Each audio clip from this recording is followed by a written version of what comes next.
Hello, this is Victor at HistoryMercedes.com. This video is for Tom in Virginia, and this is a 92-93 Mercedes Benz W140 S-class amplifier, Bose better version. This is the first generation of 7-channel amplifier that drives 11 speakers.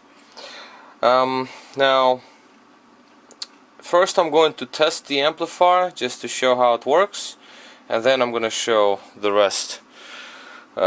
The capacitors and some other parts that came. There are 3 amplifiers that came in. I just wanted to show real quick the problems with the others, because this was built out of 3, because the older they get, the worse they become, it appears, because this took me a long time, lots of work, 3 days almost. I sat on it, but I really wanted to finish it, and I did finish it, and now it works perfectly flawless. Just to show you that when it energizes, there is no popping noises. This speaker and the tweeter, they're 2 connected. This speaker I'm going to connect next. So I'll put the power on. I know the camera won't pick it up, but there is nothing here at all that even remotely sounds like any kind of popping or distortion or any kind of surge. So I have my music here. This is regular, just royalty-free YouTube music, so whatever will play would play. It's not principal. Tweeter is soldered right now just to show the fading, because that's the first thing I'm going to show is the fade from front to back, because that circuit is separate and it's important that it works, because you can test individual channels, but the fader does not work. Not even single speaker will work when you install it back in the vehicle. So we'll put the music on, and the fader itself is this little potentiometer here that I can turn, and that's going to fade the music. This is the rear, that's the front. So let's put the music on. Not gonna play it too loud. Okay, something like that. I'm sure camera picks the music up. Okay, maybe a little louder. Okay. Now I also have to know that this is a different impedance. This is I believe 4 ohm speaker, that's 8. So this is going to play louder. Okay, but it's not principal. I just want to show the fading. By the way, tweeter is playing. I don't know if you can hear it, but here's the tweeter alone. Only high frequency.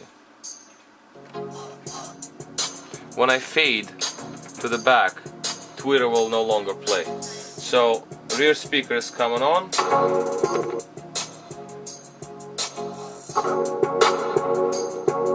Both speakers play, and here is the fade. Rear speaker. See, when it's faded to the back, tweeter is not playing. So rear fade. Now we go forward.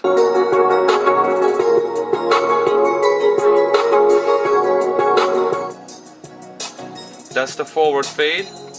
And now tweeter plays. Okay? Just wanted to show that.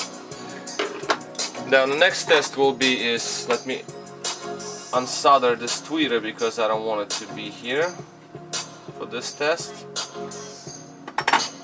Now this particular test, we're going to have fader somewhere in the middle. So we have left and right play. I mean front and back. So now we have front and back playing, and I'm going to go with individual channels now, so we can test each and every speaker on the vehicle. So let me go and restart the music. Okay, so I'll play it a little louder for the bass, but apparently it might not be picked up by camera. So let's just play bass only first. If it picks up, great, but it's there.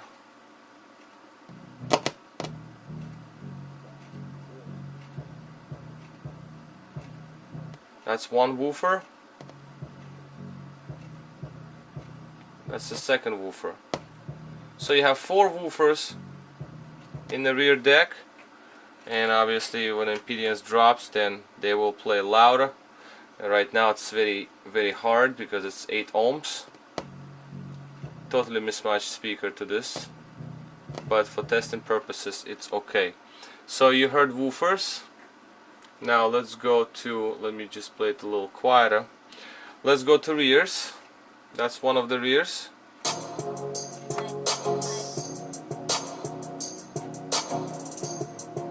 Second rear.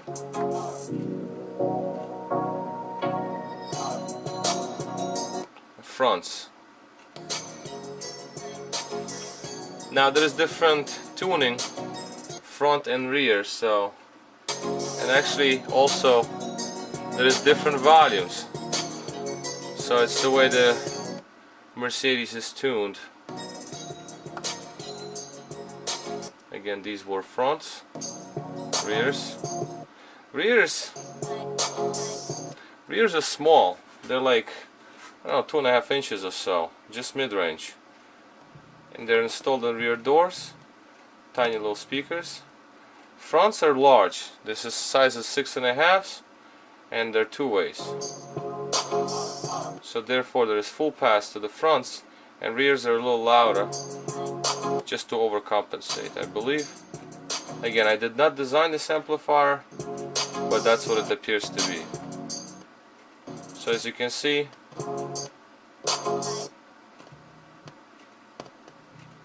each and every channel plays. Well, the tweeter, if we just test individually, as you can hear, only high frequencies play. Because it's a tweeter, it shouldn't play low frequencies.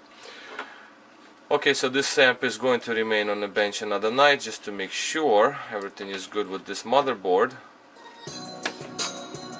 And let's go over, I'll show you parts,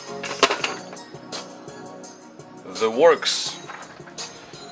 Now, first off, capacitors. Well, capacitors are in garbage bin right here. Just want to show you some of them. So these are the capacitors. These are all old capacitors that leak. These are major cause of issues. So all replaced with new capacitors. The amps now. First we'll go with motherboards. Just get the light over here. And motherboards. Let's make the music a little quieter. Okay, first motherboard. This was the cleanest. The problem with this board, there was a lot of damage down here.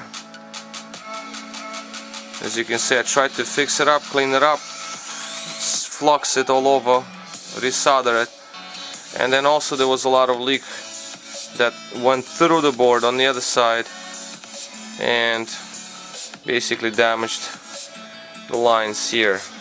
Now I did manage to get them hooked up with bypass wires. Well, they're not connected now, some of them are missing, but I did bypass the damaged portions. This board started working because, as you can see, the capacitors are replaced. They're all new capacitors in it. Now the problem with this board is, after a bench test, when it got warm, it started to pop, and also it started to give you this kind of like noise out of speaker, like as if somebody's scratching in the closet, like quiet tiny little noises. I really hated it. So this board was scrapped.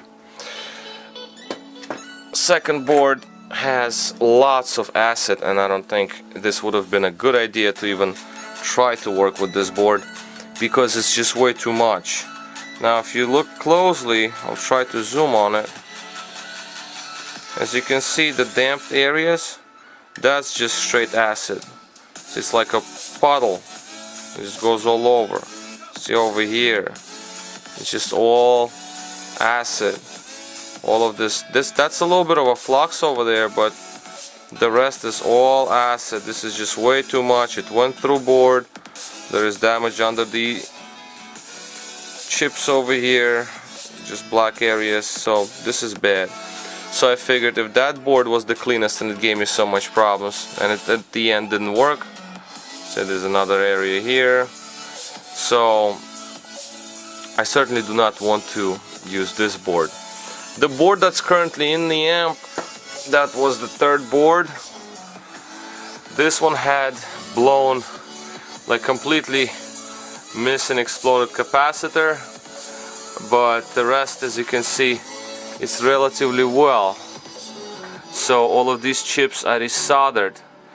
I actually moved them around just to make sure, because I unsoldered them to make sure there is no acid trapped under, because that happens. So these chips were removed, these left alone, these were clean, and these were, well, I should have not even touched this, but I just wanted to.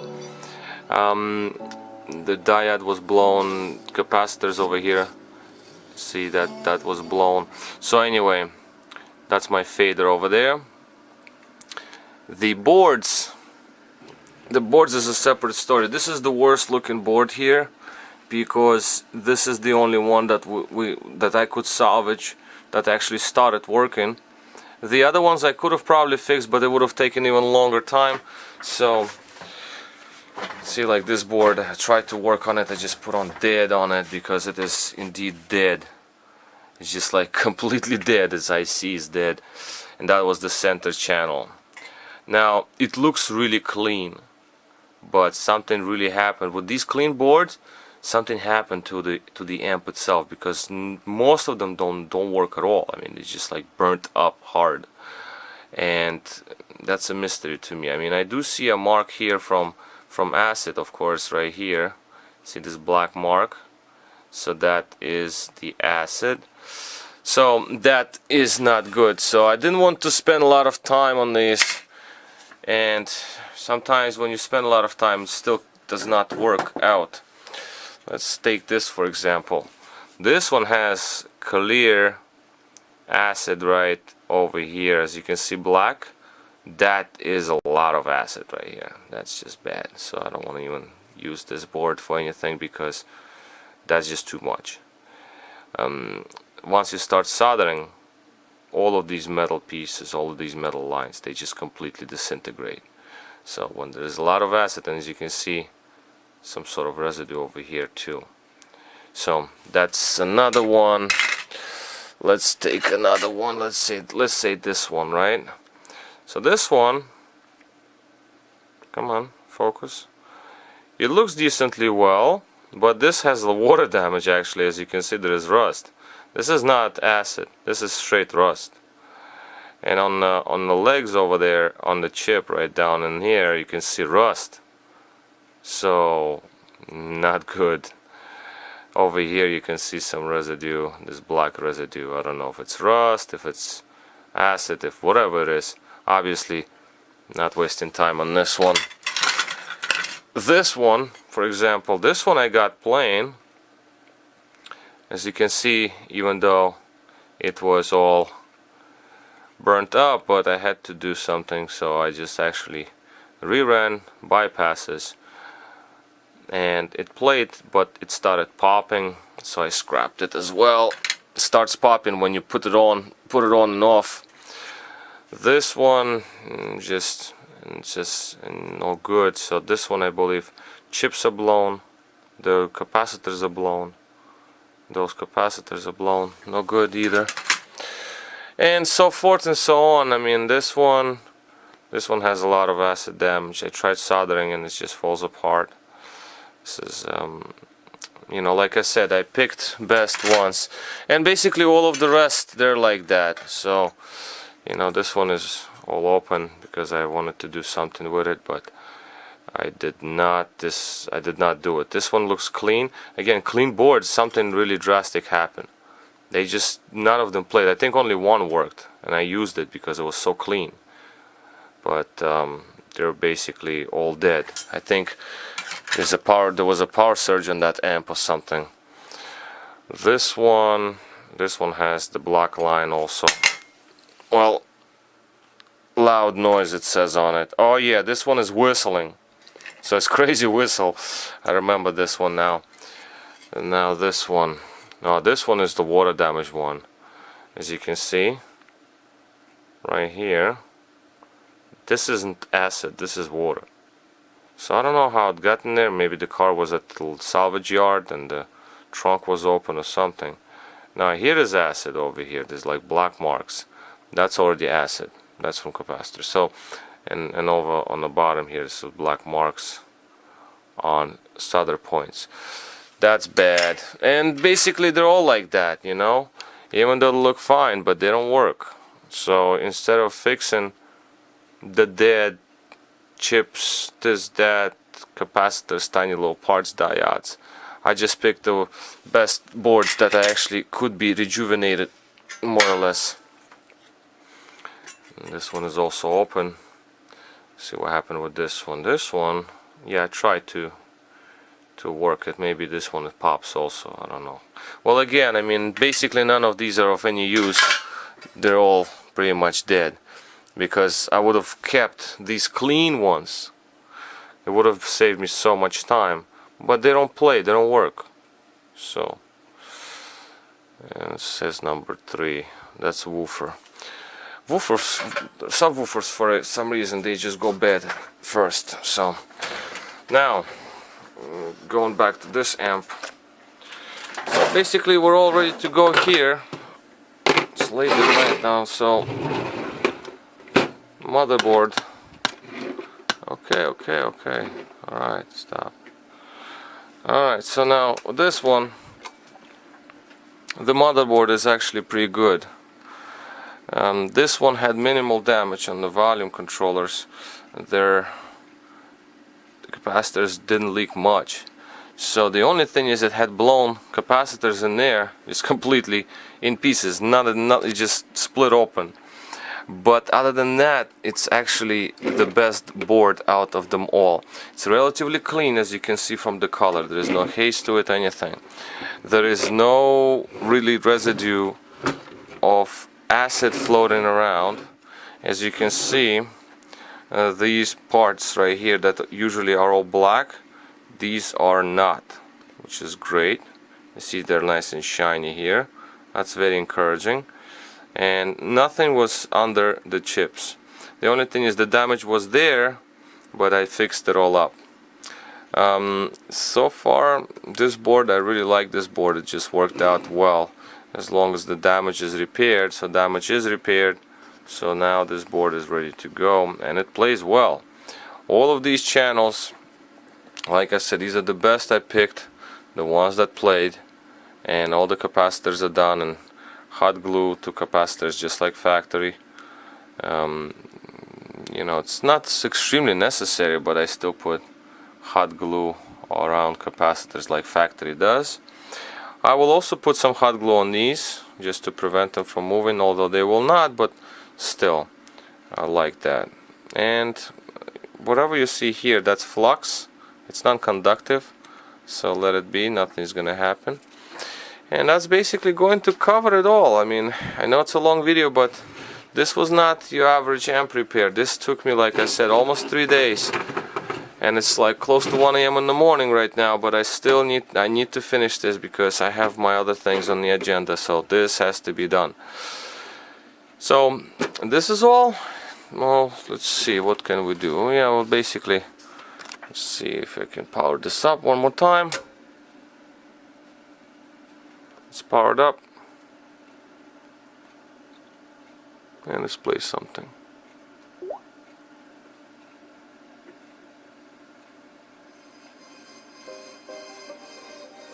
It's just this speaker connected. I'll play it a little louder.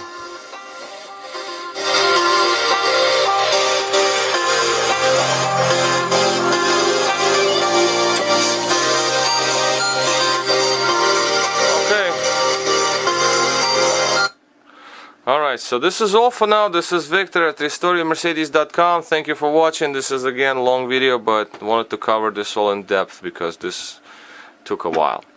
Alright, Victor here, Restore Your Mercedes. Thank you for watching.